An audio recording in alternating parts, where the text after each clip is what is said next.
অনেক চাকরিও পায়। হ্যাঁ, তো অনেকেই বলতে পারেন যে চাকরির পরিমাণটা কম, এরকম অনেকে অনেক রকম অভিযোগ করতেই পারেন, কিন্তু আপনাদের কাছে যে বিষয়টা আমরা বলে থাকি বা উপস্থাপন করে থাকি সেটা হচ্ছে যে এই মুহূর্তে সারা রাজ্যে বলতে পারেন বা সারা দেশে বলতে পারেন যে কোথায় রাজ্য সরকারের অধীনেই হোক বা কেন্দ্রীয় সরকারের অধীনেই হোক কোথায় চাকরি হচ্ছে সেই খবরগুলো আপনাদের সামনে তুলে ধরার চেষ্টা করে থাকি। আর এই তথ্যগুলোকে আপনারা কাজে লাগিয়ে থাকেন, আপনাদের সঙ্গে মিলিয়ে নিয়ে থাকেন। হ্যাঁ, তো যে কথাটা বলবো যে এই মুহূর্তে আমাদের রাজ্যে কিন্তু বেশ কিছু শূন্যপদ পূরণের জন্য আপনারা যথারীতি অ্যাপ্লাই করেছেন। তো এখন অনেকেই ফোন করে অনেক কিছু প্রশ্ন করছেন, জিজ্ঞেস করছেন।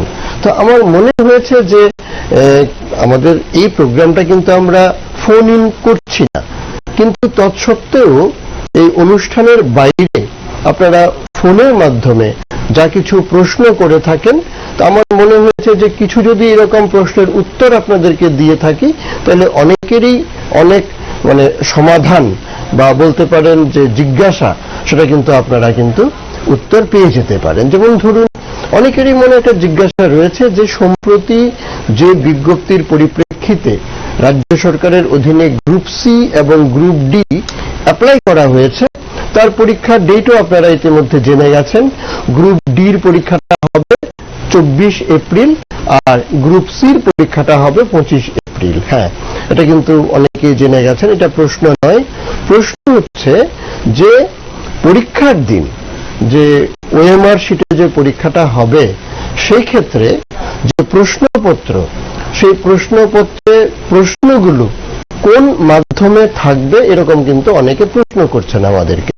তো আমরা উত্তর যেটা বলে থাকছি যে হ্যাঁ, সেই প্রশ্নগুলো লিঙ্গুইস্টিক, অর্থাৎ যেমন ধরুন যে ক্ষেত্রে বাংলা প্রশ্ন আসবে, বাংলা ভাষার উপরে প্রশ্ন আসবে, সেটা তো বাংলা অবশ্যই থাকবে, সেটা তো ইংলিশ করা হবে না।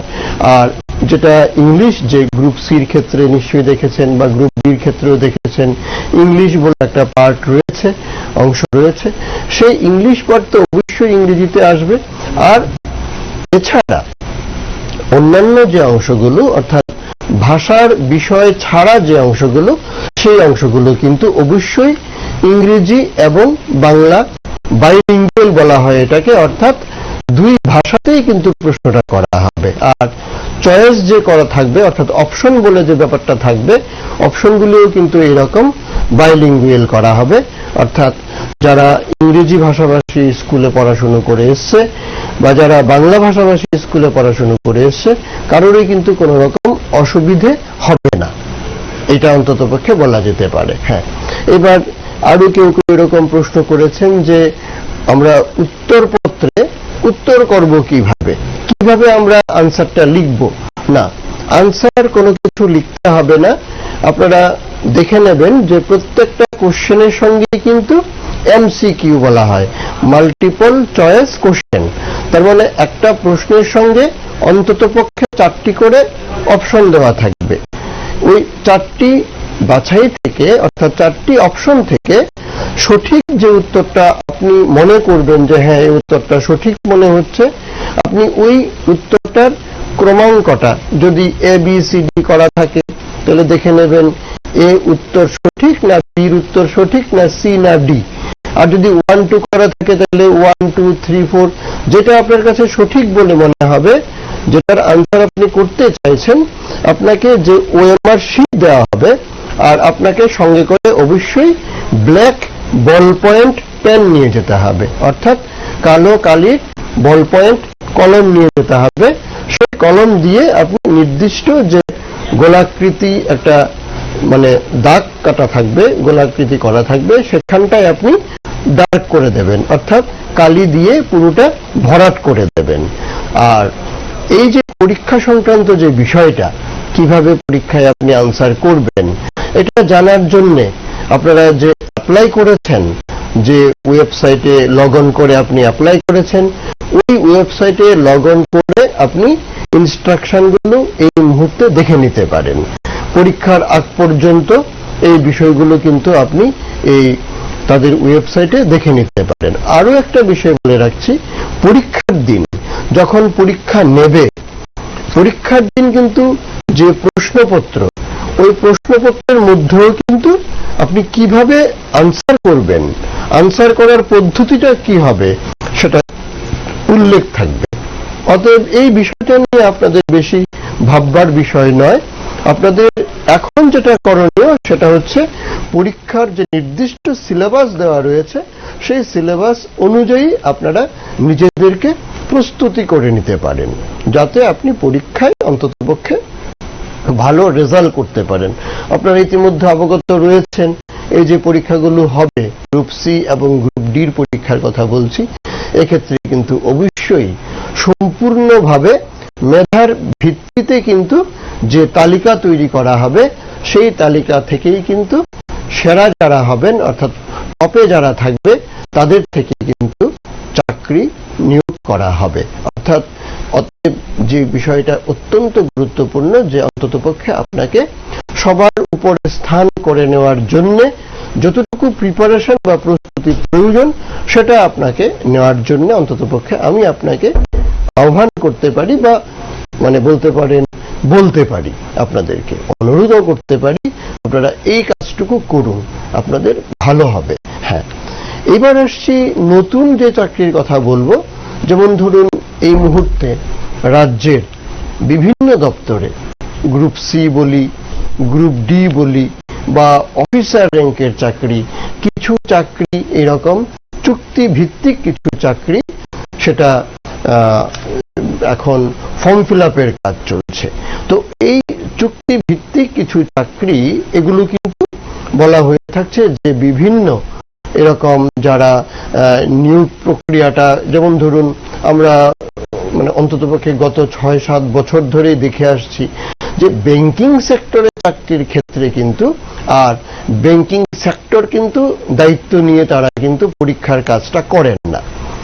কি হয়েছে ব্যাপারটা, যতগুলো জাতীয়কৃত ব্যাংক রয়েছে সবগুলো ব্যাংক মিলে একটা সংস্থাকে, IBPS নামক সংস্থাকে এই পরীক্ষার দায়িত্ব, উপযুক্ত প্রার্থী বাছাই করার দায়িত্ব দিয়ে দিয়েছে। ঠিক একই রকম রাজ্য সরকারের অধীনেও এরকম বিভিন্ন দপ্তরে নিয়োগ সংক্রান্ত বিষয়টা এই ধরনের বলতে পারেন এজেন্সি, বলতে পারেন সংস্থা, বলতে পারেন তাদেরকে এই দায়িত্বটা দিয়ে দেওয়া হয়েছে। হ্যাঁ, কাজ কি, ওনারা ফর্ম ফিল আপের কাজটা সেরে নেবেন। ফর্ম ফিল আপের পর যে প্রয়োজনীয় পরীক্ষা নেওয়ার যে বিষয়টা, সেই পরীক্ষা নেওয়ার বিষয়টা করে দেবেন। পরীক্ষা নেওয়ার পর যে তালিকা তৈরি করার কাজটা, সেই তালিকা তৈরি করে তারা নিযুক্তির ব্যাপারেও কিন্তু ওরা দায়িত্ব নিয়ে করে দেবেন। এই যে চাকরিগুলো, এখানেও কিন্তু প্রচুর সংখ্যক এ ধরনের নিয়োগ হচ্ছে। যারা এই খবরগুলো জানতে আগ্রহী রয়েছেন আপনাদের উদ্দেশ্যে বলছি, ইতিমধ্যে বেশ কিছু 137 জন block coordinator, block project assistant, এমনকি ডিস্ট্রিক্ট কোঅর্ডিনেটর এই সমস্ত পদে নিয়োগ করা হচ্ছে।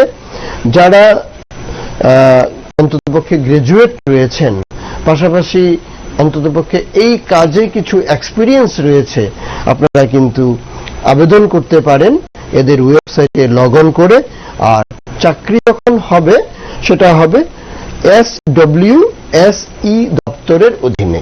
অনেকে আবার এই সংক্ষিপ্ত নাম বুঝে উঠতে পারেন না, সেটা হচ্ছে social welfare and social education. তার অর্থটা হচ্ছে সমাজ কল্যাণ এবং সমাজ শিক্ষা দপ্তরের অধীনে চাকরি হবে। আর চাকরির যে ব্যবস্থাপনাটা সেটা করে দিচ্ছে একটা সংস্থা। ওই সংস্থার যে নির্দিষ্ট ওয়েবসাইট রয়েছে সেই ওয়েবসাইটে কিন্তু লগ অন করলেই আপনি বিস্তারিত দেখে নিতে পারেন। এছাড়াও কিন্তু আরো কিছু পোস্ট রয়েছে, 184টি পোস্ট রয়েছে, 184। কি পোস্ট এগুলি? হচ্ছে village community worker. Village community worker বলে একটা পোস্ট রয়েছে পিওনের। এছাড়াও এই ধরনের অ্যাকাউন্টেন্টের পোস্ট রয়েছে, সুইপিং স্টাফের পোস্ট রয়েছে, সবগুলো মিলে এমনকি বেশ কিছু পোস্ট রয়েছে ওয়াচম্যান হিসেবে। সবগুলোকে যোগ করলে 184টি পোস্ট হচ্ছে এখানটায়। এগুলোর শেষ তারিখ 31 মার্চ পর্যন্ত। আপনি এদের ওয়েবসাইটে লগ অন করে অ্যাপ্লাই করতে পারেন। আর এই যে 184টি পোস্টের কথা বলেছি, এগুলো চাকরি হবে যে একটা প্রজেক্ট রয়েছে, আমরা সবাই জানি আইজিডি প্রজেক্ট বলা হয় এটাকে, ইন্ডো জার্মান ডেভেলপমেন্ট প্রজেক্ট। এই প্রকল্পের অধীনে চাকরি হবে। তো আমাদের ফাংশন কি? আমাদের ফাংশন হচ্ছে কোথায় চাকরি হচ্ছে সেই খোঁজটা বের করে নিয়ে আসা, পাশাপাশি আপনাদেরকে জানানো। হ্যাঁ, পাশাপাশি এবার যদি মনে করুন যে রেল দপ্তরে চাকরি করতে চাইছেন, আপনারা নিশ্চয়ই জানেন যে রেল দপ্তরে এই মুহূর্তে সরাসরি চাকরির তুলনায় অ্যাপ্রেন্টিস পদে নিয়োগ হওয়াটা প্রয়োজন রয়েছে। অ্যাপ্রেন্টিস আগে নিয়োগ করা হয়, আর অ্যাপ্রেন্টিস যে পিরিয়ডটা, সময়টা, 1 বছরের অ্যাপ্রেন্টিস নেওয়া হয়। 1 বছর অ্যাপ্রেন্টিস কালের পর সঠিকভাবে যদি আপনি সফলতার সঙ্গে যদি আপনি অ্যাপ্রেন্টিস পিরিয়ডটা কাটিয়ে নিতে পারেন, প্রশিক্ষণ নিতে পারেন, তখন কিন্তু আপনাকে একটা সার্টিফিকেট দেওয়া হচ্ছে। আর এই সার্টিফিকেটের সুবাদে আপনারা পরবর্তী সময়ে যখন রিক্রুটমেন্ট হয়ে থাকে, তখন কিন্তু বাড়তি একটা সুবিধা দেওয়া হয়ে থাকে, এবং সেই বাড়তি সুবিধার পরিপ্রেক্ষিতে চাকরিও কিন্তু অনেকের হচ্ছে। বিগত ধরুন 2-3 বছর ধরেই এই অ্যাপ্রেন্টিস নিয়োগের ব্যাপারটা কিন্তু বেশ তোড়জোড় করে চলছে। ইদানিন্তন রেল দপ্তরে এ ধরনের প্রচুর সংখ্যক অ্যাপ্রেন্টিস নিয়োগ করা হচ্ছে। আপনারা রেল দপ্তরের যে ওয়েবসাইট, সেটাতে লগ অন করুন। লগ অন করলেই দেখবেন পার্টিকুলার কোন কোন জোনে, মানে অঞ্চলের কথা বলছি, কোন কোন অঞ্চলে কোন আরআরসির অধীনে রেলওয়ে রিক্রুটমেন্ট যে সেল রয়েছে, সেগুলোর কোন আরআরসির অধীনে অ্যাপ্রেন্টিস নিয়োগ করা হচ্ছে সে তালিকা পেয়ে যাবেন। শূন্য পদের বা আসন সংখ্যার হিসেবটা পেয়ে যাবেন। আর বয়সের কথা তো আপনাদের অনেকেরই জানা যে এই অ্যাপ্রেন্টিস পোস্টগুলির জন্য অন্ততপক্ষে 26 অনূর্ধ্ব বয়স হতে হয়। তার মানে ম্যাক্সিমাম এজ হচ্ছে 26। এর নিচে আপনার বয়স থাকতে হবে। আপনি পার্টিকুলার জোন দেখে আপনি কিন্তু অনলাইনে অ্যাপ্লাই করতে পারেন। আর অ্যাপ্লাই করার পর আরেকটা কথা বলে রাখি, এই অ্যাপ্রেন্টিস যে নিয়োগ করা হয়, এক্ষেত্রে কিন্তু কোনো রকম পরীক্ষা বা কোনো রকম ইন্টারভিউর কোনো বালাই নেই। অর্থাৎ পরীক্ষা নেওয়া হয় না, ইন্টারভিউ নেওয়া হয় না। সম্পূর্ণভাবে আপনি মাধ্যমিকে বা প্রাসঙ্গিক যে আইটিআই থেকে কোনো ট্রেডে আপনি কত স্কোর করেছেন, কত নম্বর পেয়েছেন, সেটা যেমন একটা গুরুত্বপূর্ণ বিষয়। পরবর্তীতে আপনি উচ্চ মাধ্যমিক বা গ্রাজুয়েট বা ডিপ্লোমার ক্ষেত্রে আপনি কত নম্বর পেয়েছেন। তো আমার মুদ্রা কথাটা হচ্ছে যে এই অ্যাপ্রেন্টিস নিয়োগের ক্ষেত্রে মেধার ভিত্তিতেই যাচাই করা হয়ে থাকে। এক্ষেত্রে কিন্তু কোনো রকম লিখিত বা কম্পিউটার ভিত্তিক কোনো পরীক্ষা নেওয়া হয় না, কোনো ইন্টারভিউর জন্য আপনাকে ডাকা হবে না। অর্থাৎ শুধুমাত্র যদি আপনি আপনার মেধা অনুযায়ী আপনি ডাক পেয়ে যান, তখন বলা হয়ে থাকে যে পিভির জন্য ডাকা হয়েছে। পিভি পুরো নাম হচ্ছে পেপারস ভেরিফিকেশন, অর্থাৎ কাগজপত্রগুলো দেখবে। এরপরেই কিন্তু আপনার অ্যাপ্রেন্টিস পদে নিয়োগ নিশ্চিত হয়ে যায়। অতএব এগুলো কিন্তু আপনারা খুঁজে খুঁজে অ্যাপ্লাই করতে পারেন। অনেকের ইচ্ছে রয়েছে আমি অধিক মাত্রায় পড়াশোনা করেছি, যথেষ্ট শিক্ষা রয়েছে আমার মধ্যে, আমি ব্যাংকিং সেক্টরে চাকরি খুঁজছি।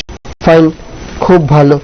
সম্প্রতি এ ধরনের বেশ কিছু রাষ্ট্রায়ত্ত ব্যাংকে অনেক ধরনের পোস্ট, যেমন ধরুন পিও প্রফেশনারি অফিসারের পোস্ট রয়েছে, এজিএম অ্যাসিস্ট্যান্ট জেনারেল ম্যানেজার, তারপর রয়েছে আইটি ম্যানেজারের পোস্ট। এই পোস্টগুলোতে কিন্তু এই ভ্যাকেন্সিগুলো ফিল আপ করার কাজ চলছে। তো আপনাকে যা করতে হবে, ব্যাংকিং সেক্টরের যে ওয়েবসাইট রয়েছে, ব্যাংকিং সেক্টরের চাকরি সংক্রান্ত যে ওয়েবসাইট রয়েছে, সেই ওয়েবসাইটে লগ অন করে প্রথমে আপনাকে খুঁজে নিতে হবে যে কোন পার্টিকুলার ব্যাংকগুলোতে লোক নিয়োগ হচ্ছে। সেই দেখে দিন তারিখ দেখে যোগ্যতার সঙ্গে মিলিয়ে আপনাকে অ্যাপ্লাই করতে হবে। আমি আমার হাতে যে 3-4টি ব্যাংকের কথা রয়েছে সেগুলোর মধ্যে কিন্তু শেষ তারিখ দেওয়া রয়েছে, কোনোটার ক্ষেত্রে 31 মার্চ, কোনোটার ক্ষেত্রে 3রা এপ্রিল, হ্যাঁ আরেকটা রয়েছে 8 এপ্রিল। তো এই দিন তারিখের মধ্যে আপনারা কিন্তু আপনাদের অনলাইনে অ্যাপ্লাই করার কাজটা কিন্তু আপনাকে সেরে নিতে হবে। আর যখনই অনলাইনে আপনি অ্যাপ্লাই করবেন আপনার প্রাসঙ্গিক যে বিষয়গুলো অবশ্যই দেখে নিতে হবে যে শিক্ষাগত যোগ্যতা কি চাওয়া হয়েছে, প্রাসঙ্গিক কোনো অভিজ্ঞতার কথা বলা হয়েছে কিনা, আর বয়সটাই বা কত চাওয়া হয়েছে। সেটা একবার বলে রাখছি যে কোনো ক্ষেত্রে ব্যাংকিং সেক্টরে জবের ক্ষেত্রে 21 থেকে 35 ধরা হয়ে থাকে, আবার কোনো ক্ষেত্রে 25 থেকে 35 ধরা হয়ে থাকে। তো এই কথাগুলো এইভাবে না নোট করে আপনি এদের ওয়েবসাইটে লগ অন করে আপনি যদি নিজে দেখে নিতে পারেন তবে কিন্তু আপনার আরো অনেকটা সুবিধা হবে। অনেকেই ভাবতে পারেন যে এদের ওয়েবসাইটটা পাবো কোথায়, নির্দিষ্ট ওয়েবসাইটটা আমার প্রয়োজন। একদম ঠিক, নির্দিষ্ট যে ওয়েবসাইটটা সেটা জানার জন্য আপনাকে বলে থাকি এই অনুষ্ঠানে একটা ফোন নম্বরের কথা। ওই ফোন নম্বরে আপনাকে কষ্ট করে হোয়াটসঅ্যাপ ব্যবহার করে হাই অথবা হ্যালো লিখে স্থায়ী যোগাযোগ স্থাপন করার আগ্রহ প্রকাশ করতে হবে। আপনি লিখে পাঠাবেন হাই অথবা হ্যালো, আমরা আপনাদেরকে রিপ্লাই দেব। সেই রিপ্লাই অনুযায়ী ধীরে সুস্থে আপনার হোয়াটসঅ্যাপ নম্বরটা আমাদের সঙ্গে স্থায়ী যোগাযোগ স্থাপিত হয়ে যাবে। অতঃপর যা হবে প্রত্যেকটা জব নোটিফিকেশন যথারীতি আপনার হোয়াটসঅ্যাপে অরিজিনাল মোডে চলে আসবে, যেটা দেখে আপনি ঘরে বসেই বুঝে নিতে পারবেন কোন দপ্তরে এই মুহূর্তে কতজন লোক নিয়োগ করা হচ্ছে, বেতনক্রম কত, বয়স সীমা কত, আর শূন্যপদের যে ক্যাটাগরি ভিত্তিক বিভাজন সেটাও কিন্তু আপনি এদের ওয়েবসাইটে দেখে নিতে পারেন। আর গুরুত্বপূর্ণ যে দুটো বিষয়, একটা হচ্ছে অ্যাপ্লাই করার যে শেষ তারিখ সেটা যেমন দেখে নিতে পারছেন, পাশাপাশি জেনে নিতে পারছেন এদের পরীক্ষার পদ্ধতি এবং পরীক্ষার সময়সূচিটা। আর পাশাপাশি যেটা আপনারা দেখে থাকেন সেটা হচ্ছে পরীক্ষার কেন্দ্র। আর এই পরিপ্রেক্ষিতে কিন্তু একটা কথা বলতেই হচ্ছে যে প্রচুর সংখ্যক চাকরির যে পরীক্ষাগুলো এগুলো কিন্তু এখন নিজ রাজ্যে নিজ শহরে আপনারা কিন্তু দিতে পারছেন। এটা আমাদের জন্য কিন্তু একটা সত্যি বাড়তি সুবিধা বলা যেতে পারে। আপনি ব্যাংকিং সেক্টরের চাকরির কথা বলুন, আপনি সিভিল সার্ভিস পরীক্ষা, আপনি স্টাফ সিলেকশন কমিশনের পরীক্ষা, সমস্ত পরীক্ষার ক্ষেত্রেই দেখা যাচ্ছে ত্রিপুরাতে বা আগরতলায় সেন্টার পড়ছে। তো ওই সেন্টারগুলোতে হয় অধিকাংশ ক্ষেত্রে এখন দেখছেন সিবিটি হচ্ছে, কম্পিউটার ভিত্তিক পরীক্ষা হচ্ছে। সেই কম্পিউটার ভিত্তিক পরীক্ষার কেন্দ্রটা আগরতলায় পড়ছে। সেই অনুযায়ী আপনাদের অ্যাপ্লাই করতে পারেন। অ্যাপ্লাই করার পরিপ্রেক্ষিতে আপনারা কিন্তু চাকরি পেতে পারেন। যে অনেক প্রার্থী রয়েছেন যারা মাধ্যমিক পাশ করে চাকরির অপেক্ষা করছেন, যা চাকরির কথা ভাবছেন, আপনারা কাজের সন্ধানে অনুষ্ঠানে বসে থাকেন কিছু একটা চাকরির সন্ধান দেওয়া হয় কিনা। একদম ঠিক, মাধ্যমিক পাশ যারা করেছেন বা মাধ্যমিক পাশ করে বেকার হিসেবে অপেক্ষা করছেন অ্যাপ্লাই করার জন্য, আপনাদের উদ্দেশ্যে বলছি ইতিমধ্যে বিআরও নিশ্চয়ই বুঝতে পেরেছেন, বর্ডার রুট অর্গানাইজেশন, অর্থাৎ সীমান্তবর্তী যে রাজ্যগুলো রয়েছে সেই রাজ্যগুলোতে যে রাস্তা হয়ে থাকে সেই রাস্তা তৈরি করা থেকে শুরু করা থেকে প্লাস এই রাস্তার যে বলতে পারেন ড্রাফটস বা ড্রাফটম্যানের যে কাজ, রাস্তাটাকে পরিমাপ কিভাবে সেটা তৈরি করা হবে, মানে এ টু জেড কাজগুলো বিআরও করে থাকে। আর বিআরও তো হচ্ছে একটা অর্গানাইজেশনের নাম। তো এই অর্গানাইজেশন পরিচালনায় তো থাকবে অনেক কর্মচারী। অতএব বিআরওতে এই মুহূর্তে লোক নিয়োগ করা হচ্ছে 627 জন। কি পোস্টে? এই ক্ষেত্রে MSW বলা হয়, multi skilled worker. Multi skill ওয়ার্কারেই কিন্তু অনেকগুলো পোস্ট রয়েছে। আর যা পোস্ট রয়েছে স্টোর কিপারের পোস্ট রয়েছে, এছাড়া উচ্চপদস্থ কিছু পোস্ট রয়েছে এগুলো যখন বিজ্ঞপ্তি দেখে নেবেন, সে বিজ্ঞপ্তিতে বিস্তারিত পেয়ে যাবেন। হ্যাঁ, একটু জেনে রাখুন, এই বিআরওতে অ্যাপ্লাই করতে হলে আপনাকে অন্ততপক্ষে মাধ্যমিক পাস করতে হবে। আর পাশাপাশি যদি আপনার আইটিআই থেকে কোনো ট্রেডে সার্টিফিকেট নেওয়া থাকে, আপনাকে বাড়তি সুবিধে দেওয়া হবে।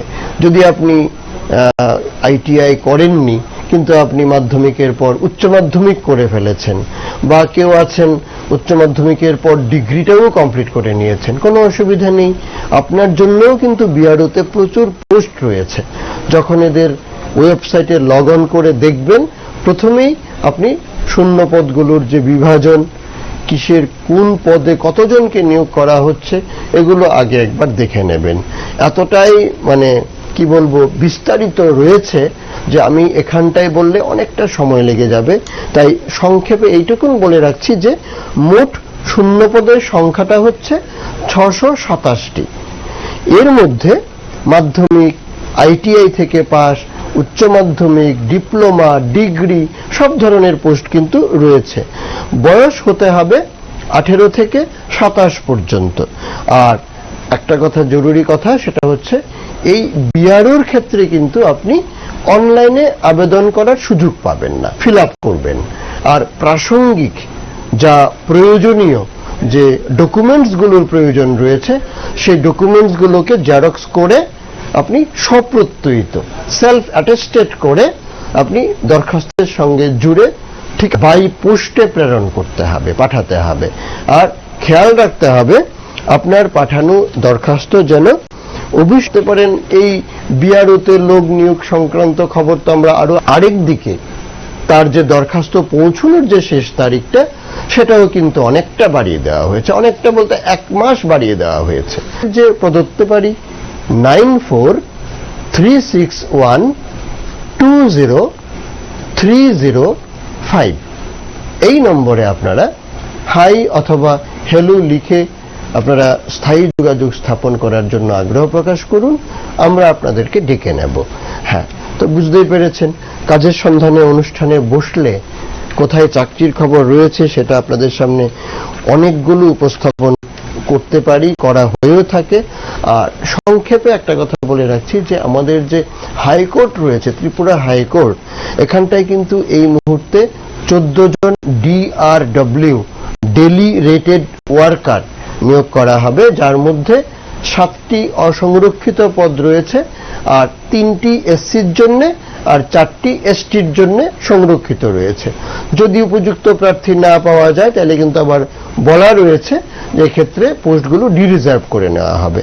আর প্রাসঙ্গিক বলে রাখছি, এই 14টি শূন্য পদ পূরণের ক্ষেত্রে দরখাস্ত সরাসরি জমা করতে পারেন অথবা ডাকযোগে পাঠাতে পারেন। অনলাইনে অ্যাপ্লাই করার কোনো বন্দোবস্ত রাখা হয়নি। আর আপনি দরখাস্ত জমা করার পর যে টোকেন পেয়ে যাবেন, কিছুদিন পর যথাসময়ে ডাকা হবে লিখিত পরীক্ষার জন্য। আবারও বলছি, ডেলি রেটেড ওয়ার্কার পদের চাকরি, কিন্তু আপনাকে এই চাকরি পেতে হলে বাছাই যে প্রক্রিয়ার কথা বলা হয়েছে ওখানটায় কিন্তু উল্লেখ রয়েছে, পরীক্ষা নেওয়া হবে। কত নম্বরের পরীক্ষা, কোন বিষয়ের উপর পরীক্ষা, পরবর্তী সময়ে বিজ্ঞপ্তিতে আপনারা অবশ্যই পেয়ে যাবেন। আপনারা যখন অ্যাপ্লাই করছেন আপনারা কল লেটারও পেয়ে যাবেন। কল লেটারে আপনার পরীক্ষার তারিখ এবং পরীক্ষার কেন্দ্র সমস্ত কিছু জেনে নিতে পারবেন। হ্যাঁ, শেষ তারিখটা নোট রাখুন সরাসরি দরখাস্ত জমা করার জন্য 31 মার্চের মধ্যে যাদের বয়স 18 থেকে 40-এর মধ্যে রয়েছে, আর যারা এসসি বা এসটি রয়েছেন আপনারা জানেন আপনাদের জন্য 5 বছরের শিথিলতা রয়েছে। আর নির্দিষ্ট কিছু ট্রেডের কথা বলা রয়েছে, যেমন ধরুন কুক, ওয়াশারম্যান, আর্দালি, মালি বা ক্লিনিং স্টাফ, এই ধরনের কিছু কাজের কথা বলা হয়েছে। ওই কাজগুলিতে যদি আপনার পূর্ব অভিজ্ঞতা থাকে তবে কিন্তু আপনার একটু বাড়তি সুবিধে পেয়ে যাবেন। আর যদিও না থাকে, অনেকে কিন্তু অ্যাপ্লাই করছেন, পরবর্তী সময়ে ওই কাজগুলোতে কিন্তু আপনাকে স্কিল টেস্ট দিতে হবে। ওই স্কিল টেস্টে দক্ষতা দেখাতে পারলেই কিন্তু আপনার চাকরি হবে। তবে এর আগে যে লিখিত পরীক্ষার ব্যবস্থা করা হচ্ছে সেটাতেও কিন্তু আপনাকে পাশ করতে হবে। হ্যাঁ, তো যথারীতি আপনারা কাজের সন্ধানে অনুষ্ঠানে এ ধরনের চাকরির অনেক খবর শুনে থাকেন। তো সময় বলে একটা বিষয় রয়েছে, ঘড়ির কাঁটা বলছে কাজের সন্ধানে অনুষ্ঠান এখানটায় শেষ করতে হবে। যাওয়ার আগে আরো একবার বলে রাখছি, আমাদের ফোন নম্বরটা, যে ফোন নম্বরে আপনারা হোয়াটসঅ্যাপে যোগাযোগ স্থাপন করবেন 9436120305।